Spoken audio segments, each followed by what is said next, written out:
Saan ba tayo tumatakbo o lumalapit kapag tayo'y may karamdaman? Kanino ba tayo lumalapit at nakikiusap kapag tayo'y may karamdaman sa katawan at sa kaluluwa? Madali daw sabihin na kapag tayo'y may sakit, tumatakbo tayo sa Diyos.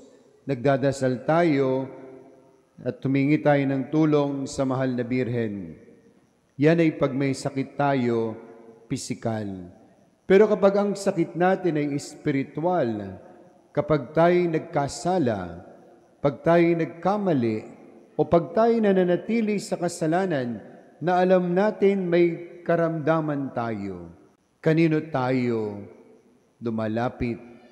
Kanino tayo tumatakbo? Dapat daw sa Panginoon din.